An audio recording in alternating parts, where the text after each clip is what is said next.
Welcome to Local Edition. I'm Brad Pomerantz. We thank you so much for joining us again. Today we're joined by Ben Johnson. He is a member of the Alvord Unified School Board. We thank you so much for joining us, sir. Thank you. I want to talk to you about schools in our state. As you know, schools have lost $18 billion in the last 3 years because of budget cuts. Based upon the June budget, if revenues don't come in at a certain level, there could be mid-year cuts. Talk to us about how your school board is dealing with that possibility. Sure. If the trigger mechanism goes into place, Alvord could be impacted by about $5.4 million. Is that a lot for Alvord? It's a lot. We've already taken cuts, as you know, and over the last couple of years, we've really made cuts in key programs, and our class sizes have gotten larger, and we've actually had to lay people off. Not as many as other districts, but we've had to lay people off.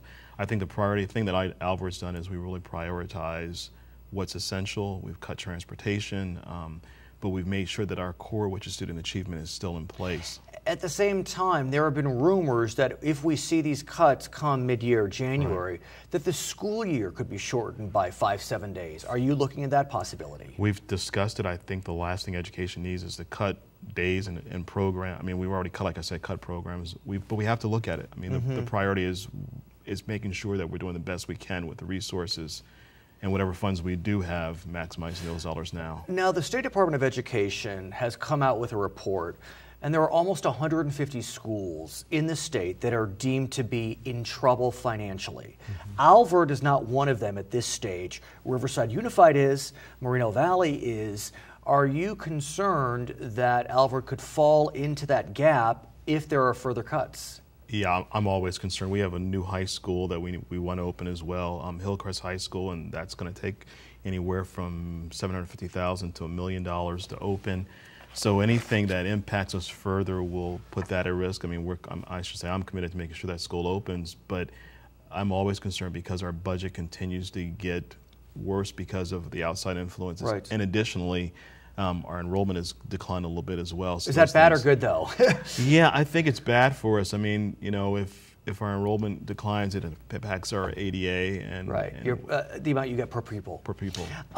Interestingly, while all these budget cuts are going on, STAR scores are increasing. That's correct. Standardized test scores. And in Riverside County, that is the case. Scores in English are up, scores in math are up.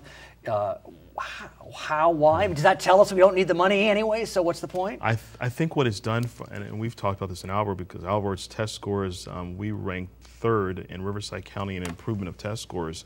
And we just said our priority is student achievement, and everything else is a nice to do, but as long as we focus on our core, which is a student achievement, then we'll be successful. And we have great teachers, so if we continue to give the teachers the tools they need, take the things that are impacting them from teaching and focusing on children, I think we'll be successful. What about the concept that part of education is not just the 3 R's, Correct. but creating a well-rounded child? And when you focus on achievement, that is a focus on the 3 R's, and as a result, you may lose the arts, the music, the sports, the other types of programs. Yeah, I mean, a lot of children stay in school because of those programs, whether it's athletics or whatever. I think that, especially in these difficult times, looking at outside resources, working with business leaders in the community. And the one thing that our board just did recently is that we're going to use one of our companies we work with to help hire a grant writer to make sure we're finding resources in those other areas. Well, I wanted to ask you, is there anything parents can do